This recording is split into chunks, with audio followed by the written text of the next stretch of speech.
From the window to the walls, to the sweat drop down my balls.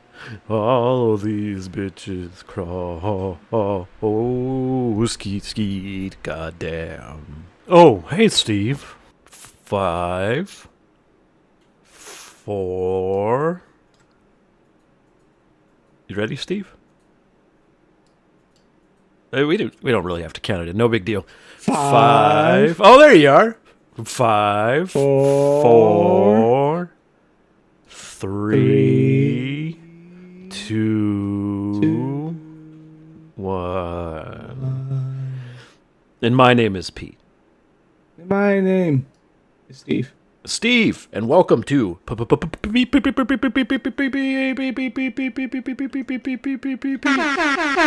Waste Your Time. Steve, there's drama. There's drama.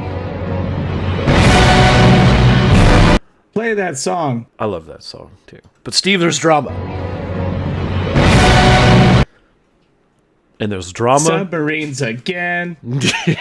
Not quite. Not quite. But it is drama. And the drama I'm going to tell you is about Renaissance fairs. I like Renaissance fairs. Oh, yeah? Yep. Do you? Yep. I'm sort of a nerd, obviously. Mm-hmm. I like all sorts of things. You know me. I think the dressing up, the kind of like talking in character, recreating olden days, that shit's fun. I mean, I also like my history too. And, yeah.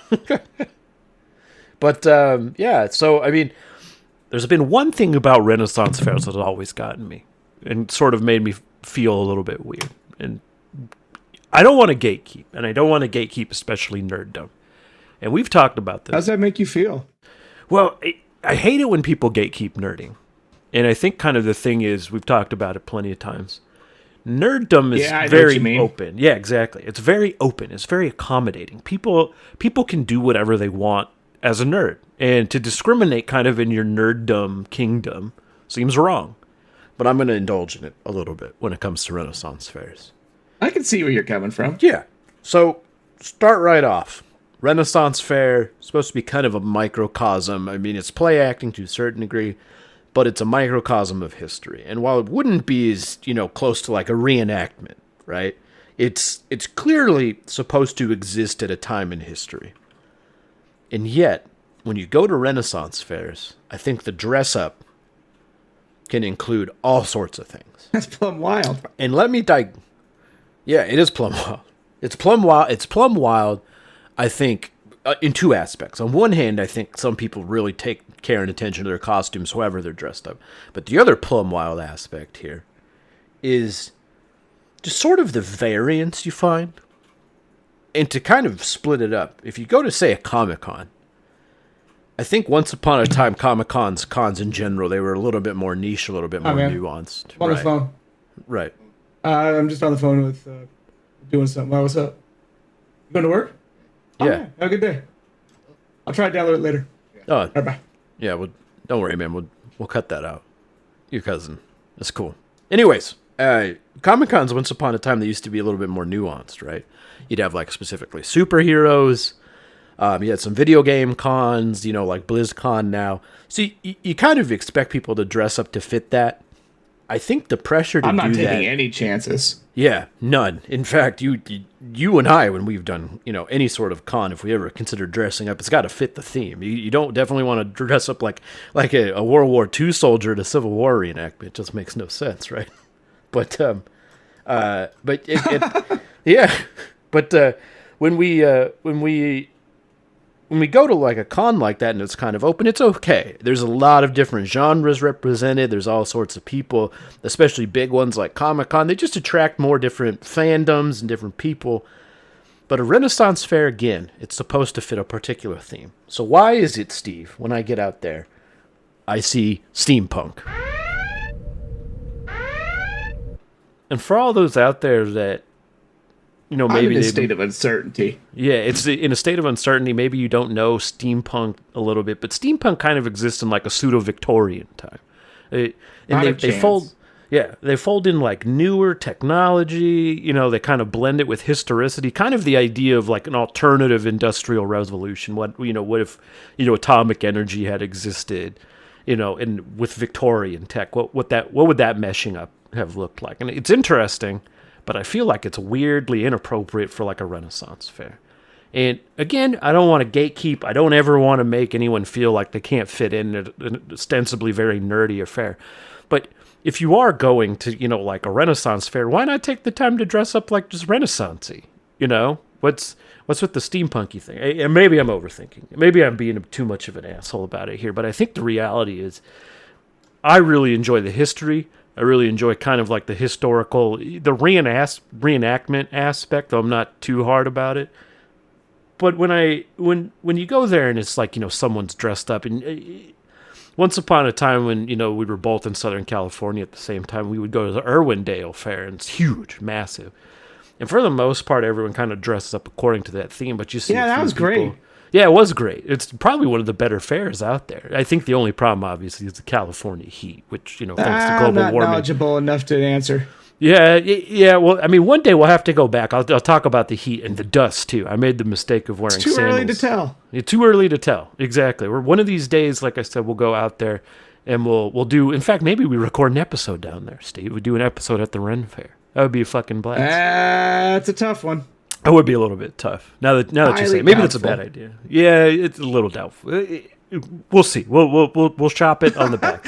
Not in your wildest dreams. Yeah, no. No, maybe not. Maybe not. Maybe I'm just a little bit too, what do you call it? A little bit too tenacious. My ideas. I'm at an impasse. But no worries. I'm not emotional about it at all, or anything like that. They ask you how you are, you just have to say that you're fine when you're not really fine, but you just can't get into it because it's hard to ascertain. It's hard to ascertain. Sure. Well, we'll leave that open for discussion for later. But like I said, a little bit turned off, a little bit distracted by, the steampunk, the video game characters. I've definitely seen Cloud Strife from Final Fantasy at the Renaissance Fair. Just sticks out. So, my recommendation to everybody out there is let's just try keep it, if it's a historicity kind of thing, let's work towards that. And to your point, my mom actually sent me a costume for this. My brother, who's going, got a very simple costume, and I kind of wanted to match with that. I expressed that, hey, that'd be kind of fun to do, but, it's relatively close to the fair time. I didn't think I would get one in time.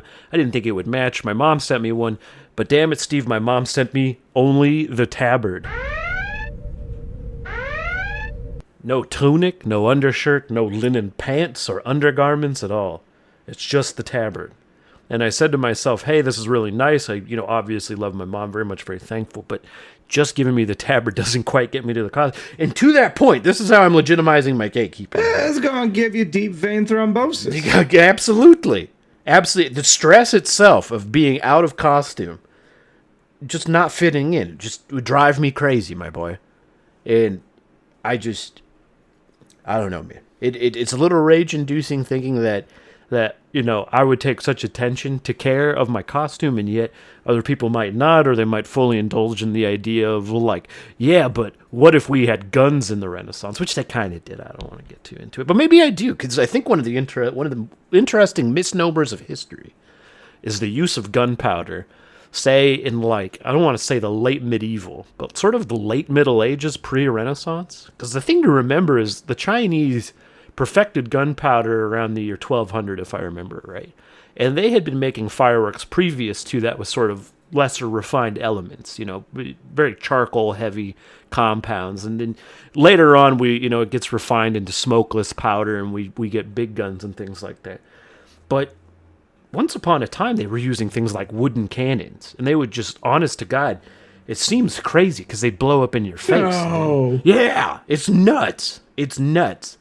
I wouldn't stand behind one of those things. I don't know about that. Yeah, I don't know about it either, man. It's freaky. It's properly freaky, especially because they knew the life cycle of these wooden guns was three to 5 shots, and then it would just fall apart.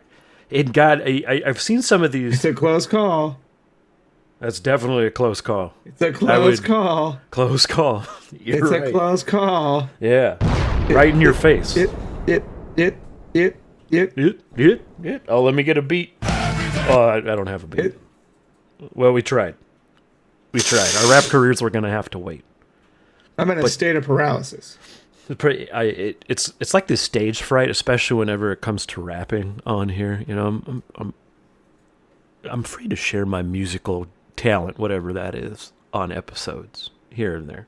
But rap, I freeze up, man. I can't do it. It makes me respect the guys that are just fantastic rappers. Chances are I can't imagine the possibilities. Yeah, I mean, if only I was able to open that up a little bit more. Maybe that's another idea to shop. We could do a rap episode. We could rap the whole episode. Maybe that kind of gives us a little more confidence to try it later. Huh? Anyways, wooden guns, cannons, things like that. I'm in a fog. Yep, in a fog. Yeah. Where was I? What about you? Well, I think when I've heard about wooden guns before, so I'm a little bit knowledgeable on them. I've seen some on there, and I think that's always funny because it's the equivalent of like a PVC pipe wrapped really heavily in duct tape, and praying to God it stays together. It's a wooden tree trunk with a bore in it.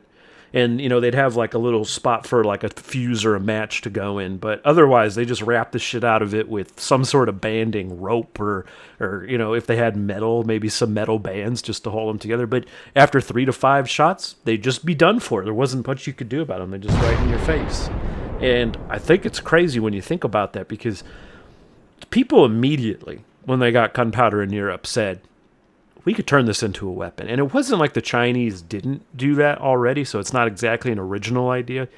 But the refinement in like gunpowder tech from the time it first appeared in, say, Europe, in the Mediterranean, most likely, to the time they sort of weaponized it with wooden cannons is very narrow. People were very quick to say, hey, we could kill each other with this, and that's great.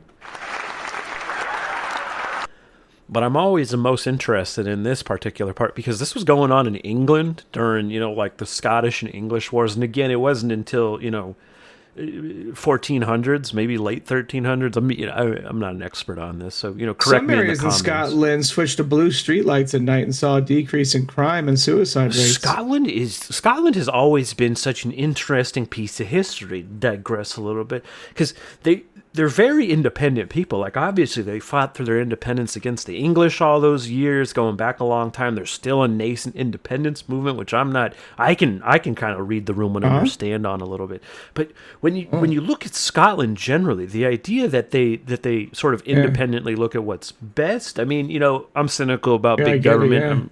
I'm sure there's some aspects of every government that that really isn't that great, and I'm not in Scotland to really say. But switching over their streetlights is just it shows that independent Scottish spirit to really think it through, and honestly to be pretty effective at it. You know what's interesting? Blue like the sunsets on Mars. Blue's like the sunsets. I didn't know that, actually. So they're blue in the sunsets on Mars. It's yellow here. It must be down to the atmosphere, right? There's atmospheric gases, obviously a little bit different, planetoid to planetoid. I think so. Yeah. And so when the light comes in, obviously kind of the wavelengths change a little bit. They get stretched out or compressed or things like that. That's really interesting. And now that you say that, the weird thing I'm thinking about looking out my window here is technically they're not even spiders. Yeah. No, they're definitely not spiders, like spidery photons coming out of the atmosphere, right? Well, because they have penises. Daddy Longlegs have penises, so they're not. That technically makes them not a spider. Oh, is that really? That's so fucking interesting to me. Mm-hmm. So they don't have penises, so they can't be a spider, but they have 8 legs. So does that mean Daddy Longlegs got them 9 legs? They have, yeah. Hilarious. That's right. They're crazy. Now, I don't know if you're like me, but I'll find, we'll find the spiders that are around our house. We got some trees around us, so there's generally a lot of them, especially because it's gotten hot. We'll take them out front. In fact, we got ourselves a little, like, bug catcher looking thing that, like, you put them in, they kind of like a little slidey door. They crawl into it, you close it. It's even got, like, a built-in magnifying glass. Oh, I'm such a child. But at the same time, it's been really fun. But for the most part, if it's not a black widow or something I recognize as like a dangerous spider, I'll leave it the fuck alone. I would prefer it hang out and eat fruit flies and all the other insects that are way more annoying than your common spider. In fact, I almost feel bad for him because you probably find them in your sink like we do sometimes, right? And I don't know what the appeal of the sinks are, but sometimes they're just in there. And Yeah. I always feel bad because obviously I need to use the sink. I'll go and wash my hands a little bit, and I'll think, oh, spider. Can't be doing that. I don't want to, like, Not appropriate. It's inappropriate. Yeah, it would obviously kill the spider, and it's sort of sad in a way because on one hand, like, I don't want to take my hand and, like, Well, push yeah, but on the him. copyright claims are now invalid, you know? Right, exactly. And the crazy thing about acts like that is people are kind of holding on. 1935. 1935. Is that how far back this sort of concept goes? The idea of moving spiders out of sinks? I suppose. Yep, Judge George H. King. That's right. Oh, interesting. So there's even a legal precedent about this. You're just full of fucking knowledge, Steve. You're a smart guy, And I think the best part about being able to be around you is I get this knowledge through this podcast. Well, no, those weren't until the 1940s.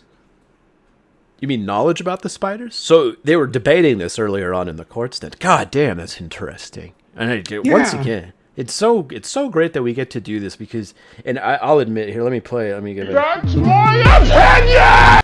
Because we do our best on this podcast not to be informative, and yet somehow we find it when Steve just opens up and he really shows off his knowledge that we just get so much out there to the public. We're going to have to start another podcast where it's just PNS, don't waste your time. You know what I'm saying? We're going to have to put something together that where people will know they can go there for facts like these, and not just not just kind of the random bullshit we go through on this one. Yeah, you sure? No, well, let's give it another thought. Maybe another time, but the thought occurs to me, I want to stay true to our fans. Oh, well, I'll go with what you choose. Well, we'll debate it. We're partners in this, am I right? But stay true to the fans. There are fans out there that don't want to hear a goddamn useful word out of our mouths, and I appreciate that. And I'll tell you what, we're committed to doing that right here. And so if we have to diverge into, facts and things like that, well, so be it, but we'll separate it. We'll make sure that the audiences are segmented into whether they really like useless talk and banter or useful talk and banter. And I think that's a commitment. How long have you been thinking about that? Just right now, honestly, it's kind of spur of the moment. I mean, guys, when we record this podcast, guys, like, we don't really think anything about it when it comes up. These things just come out of our heads. And honestly, Steve and I after will look at each other and say, well, how did that come up? And we're honestly impressed with ourselves. It's pretty amazing. It's pretty impressive. It's good.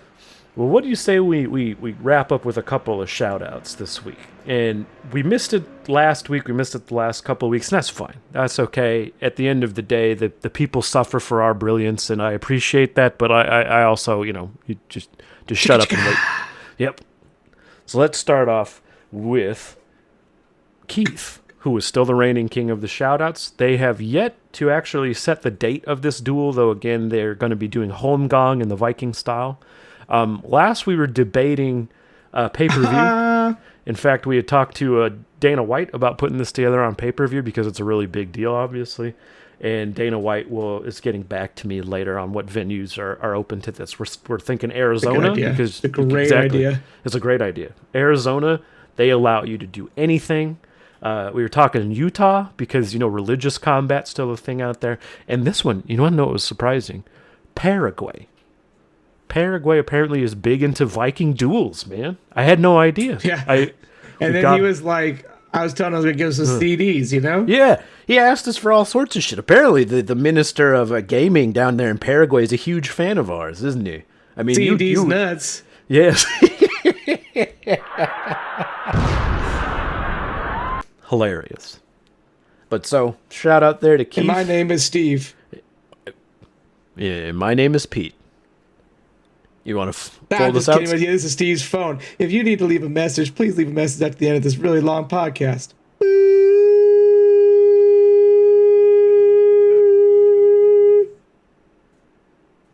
Fuck. God damn it. PnS Waste Your Time is a production of Pete and Steve. All characters and events in the show are entirely fictional, and any resemblance to any real people are entirely coincidental. PnS Waste Your Time. Thanks for listening.